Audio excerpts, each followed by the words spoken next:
wonderful. If there's one place I can really unwind, it must be right here in the forest. Just smell that. There's no perfume that can beat that. Forests are wonderful, by the way. They're a source of food for animals and insects. They heighten biodiversity, and they play a crucial part in battling global warming. But how exactly do they do that? To get an answer to that question, I'm meeting up with Professor Joris van Akker from Ghent University.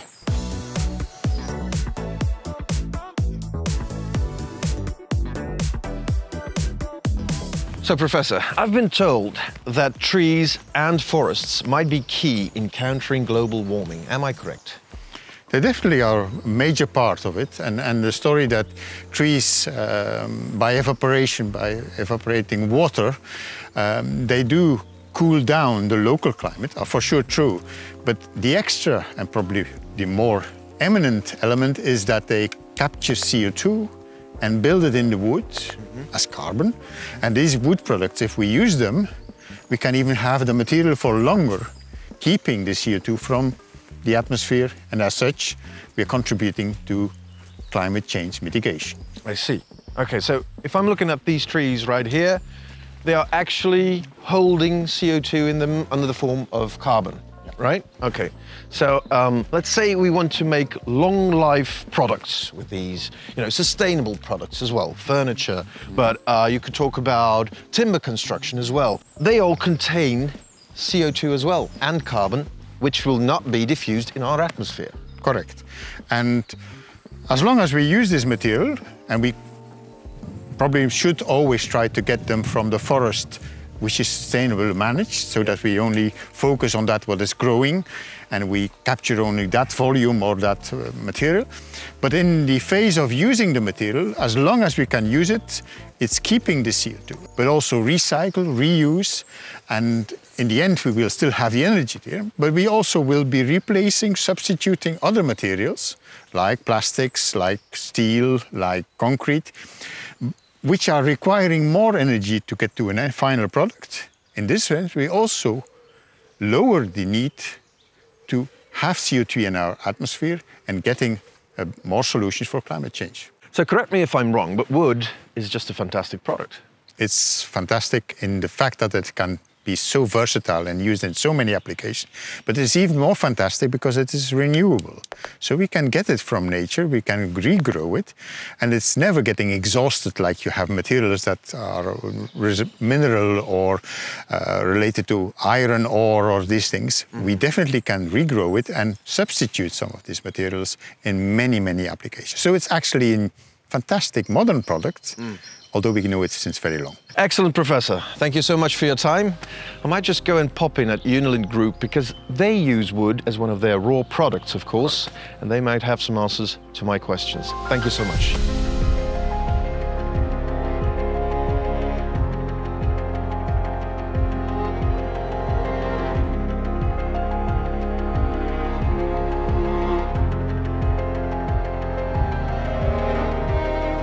Alexander, now I know that wood is one of the main raw products you use right here at Unilin Group, but then again, you as business manager wood, what can you tell me more about that? Unilin Group is a worldwide reference in interior design and construction, and wood is the main raw material for our chipboards, MDF panels, decorative wall panels, quick-step laminate and parquet. Okay, I gotcha. Now, I've been looking around here. You don't have that many forests here, so where does this wood come from? Yeah, exactly, and that's Unilin's strength. We treat our raw materials in a very creative and sustainable way, where many other people would see only waste. We see a valuable raw material to make a beautiful product out of. Most of the wood-based products that we have at Unilin Group, such as MDF, HDF and quick-step laminate, are made from recovered wood. Recovered wood means, for example, roadside trimmings, leftovers from sawmills, or wood that is coming from sustainable forest management. Sustainable forest management means that no trees are chopped in protected areas. When they are chopped, it is done in a controlled way, for example, to give room for a younger tree to grow. Okay. And that is actually also the case for the logs which you see here on our site. They are actually too thin or crooked to be used in a traditional application, such as a board or a furniture. Yeah. And this way, Unilin Group manages to give this wood a new high-value application. And this way we save it from being burnt and lengthen the lifespan of the wood. That's excellent. So nothing goes to waste. What do you use this wood for then? We take the wood and we chip it into very small fibers. Then we compress it under high pressure into an HDF or MDF panel, which in turn is used as a basis for a quick step laminate. And this way actually we store the CO2 which is captured into the wood into our products. So if you install a quick step laminate floor in your house, you're also storing the CO2 in your house and you're contributing into the fight against climate change. That's a win-win for everybody then.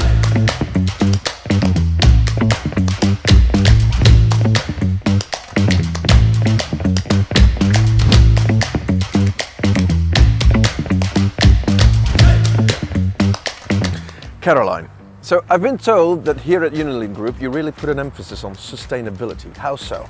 Absolutely. As for our MDF panels and our laminate floors, we already use recovered wood. But for our chipboards, we even go one step further by using recycled waste wood as raw material. And that waste wood, that can be waste wood from an old cabinet that you dispose at the container yard, or it can be demolition waste, for example. And at Unilin Group, our chipboards consist out of more than 90% of recycled wood. So you could say that it's thanks to our chipboards that the wood gets a second, a third, a fourth life. And that's our mission at Unilin Group. We want to keep wood as long as possible into the chain. Okay, so this means that an old chipboard can be recycled into a brand new one then, am I correct? Yeah, absolutely. And that way we close the loop. It's a circular model. And that's good for the planet, of course, because that way we need less fresh raw materials. And by recycling the wood, we keep the CO2 into the wood and longer out of the air. So a sustainable approach, in other words. And with our recycling ratio of 90%, we're the leaders in our industry. You are the leaders. Then again, sounds very ambitious, doesn't it? Yeah, that's our nature. By 2030, we want to reduce our CO2 emissions with 42% and we will be climate neutral by 2050. And the circular model is key in this regard. Okay. Other question, can you turn any waste wood into a brand new chipboard, for instance? That's a good question. No, this waste wood comes in different qualities, and when the waste wood is too damaged or contaminated, it can't be used as a raw material for our high-end products, of course. I see.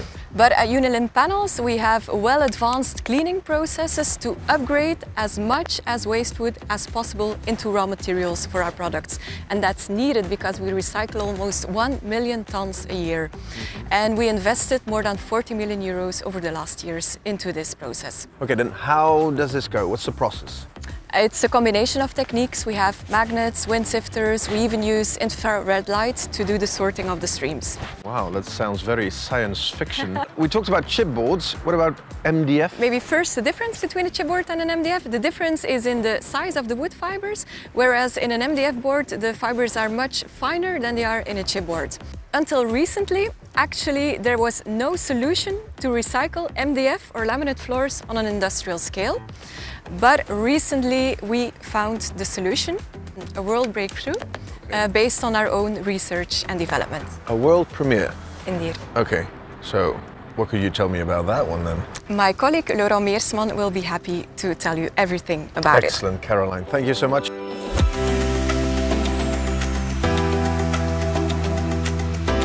Laurent, I've been told that MDF and HDF are really hard to recycle. Why? Yeah, that's correct, because MDF and HDF are using thinner fibers, and those thin fibers are much more difficult to dislodge from each other. We need those thin fibers to make our quick-step click system. Okay. In there, next to that, we also need higher density boards to have a better impact. Okay. And those high density fiber boards actually needs a lot of fibers. That's why today they are made out of recovered wood, but in the future we will be able to recycle them. That's a great thing. I understand. So does this mean I could recycle wood infinitely then? No. After a certain moment, when you recycle them very often, the fibers are becoming too small. But then we are still able to send them to one of our green energy plants. We have 2 of those in Unilin Group. Yes. And something tells me that'll be my next destination.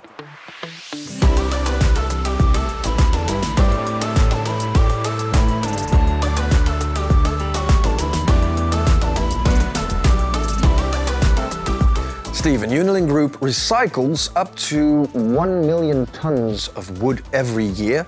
Then again, what happens to non-recyclable wood? Well, for that, the Unilin Group has established a joint venture together with Aspiravi, a green energy producer, and established two companies, two green energy power plants, ANS Energy and ANU Energy. In both power plants, we use or we convert the non-recyclable waste wood into green power.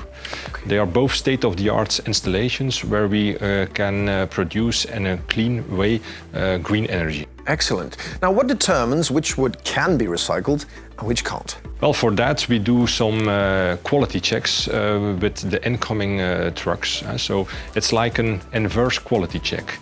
We have a look whether the wood is contaminated enough to be non-recyclable so that we can use it. Okay. When we get some deliveries where the trucks or the waste wood is not contaminated enough, then we refuse it and we shift it back to the Unilin Group where they can make products out of it. Excellent. The wood that is no longer recyclable at Unilin Group is converted into green energy by burning it.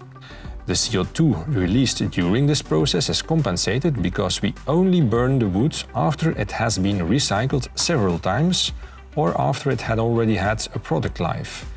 During that time, new trees have grown, which in turn capture CO2, and so the circle is complete. Wow, excellent. So you guys produce green energy. What type of energy? Well, it's green electricity and green heat. And both are delivered to the Unilin Group facility next door. Okay, so what you're saying is that the Unilin Group facility next door uses your energy, so you provide almost all energy to them. Yes, that's right, but we produce and we deliver more energy than what is only used by the Unilin Group itself. So we also inject green electricity for around 40,000 families. Wow. And next to that, we also deliver green heat to a potato processing facility around 2.5 kilometers away from here, where they make French fries out of it. But I'd rather call it Belgian fries. Excellent.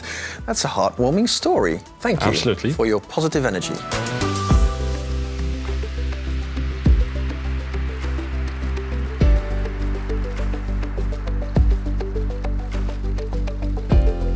The bottom line is, wood is an amazing product and crucial as a weapon in our battle against global warming. Trees extract CO2 from the air, they store it in their wood, and even if you make a piece of furniture out of it or a floor, then the CO2 remains stored.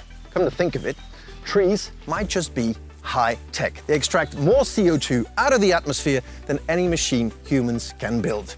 One thing remains certain, at Unilin Group, they have a strong passion for wood and they make it their mission to keep wood in the chain as long as possible.